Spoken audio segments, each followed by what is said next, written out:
So we found a big, unique, historic find here at Liberia House. Talk to me about what you found. So last Monday, our contractors that were working on the stormwater project, you see behind me, uncovered a shinkle shell, which is a Union-made, both sides made them, but mostly the Union, artillery shell from the Civil War period.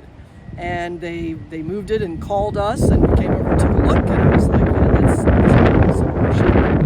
Let's not be fooling around with that. So yeah, kind of cool. And they found it while doing what? So they're working on a stream water restoration project here that involves moving a stream back into its original courses, getting some grading done. It's very involved, and that's been going on. They're moving around a lot of dirt, and so as part of that project, this popped up out of the ground. When something like this pops up on one of these projects, especially on a historic site like this, what goes through your mind?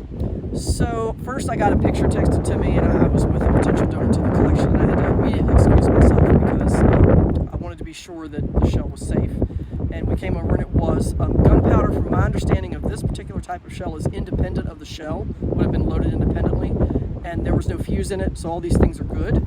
But we still don't like to take a chance with military grade ordnance, so I thought, all right, well, we need to notify the local authorities, as we do, and they took it from there. They called the Virginia State Police, who sent somebody that was versed in this type of thing to come and get it. Now talk to me about the history of Liberia House. I mean, you can't throw a stone without hitting a piece of Civil War history in Manassas, but talk to me what specifically happened here and why this site is so important. It's interesting, right before I came on here to meet with you today, I was talking with some colleagues in Prince William County, Rob Orson in particular, and he and I were discussing the fact that the 2nd New York had a battery somewhere on the Liberia property that was in action in August of 1863, shooting at the Confederates that were over at Fort Beauregard, which is where the putt-putt golf course is, over there, just blocks from here.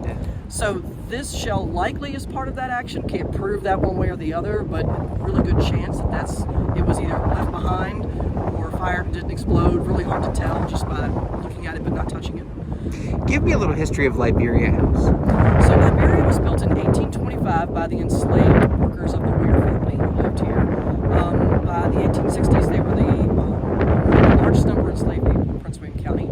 It was a very large working farm or plantation, if you choose to use that word, that raised crops and merino sheep, which is a particular type of sheep. They sat on 2,000 acres here, so it extended way down towards Centerville, down towards downtown Manassas. And during the Civil War, this house exchanged hands twice.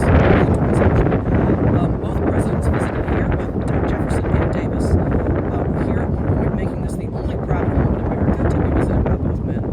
And after the war, the family could not make a going concern with the farm again without their enslaved workers. Too much damage. They sold the property to the Porter family, who in turn sold it to the Breeden family later, and then the city became the last owners of the property in the 1980s. Finally, what will you do with the ordinance when and if it's returned to you? So I have been assured by the Virginia State Police that it will be returned. The process is they will x-ray it and make sure that there's nothing dangerous inside, and they'll drill it out, which means they'll take the contents out of the inside, and then they will give it back. Liberia is actually celebrating its 200th year this year, 1825 to 2025. So in October, we're going to have a big birthday party here, and we will premiere the shell at that time here at the house. So if you want to see this thing that goes boom, come out on October. We'll announce the dates and everything soon, and you can see it and some other cool things that are connected to the house.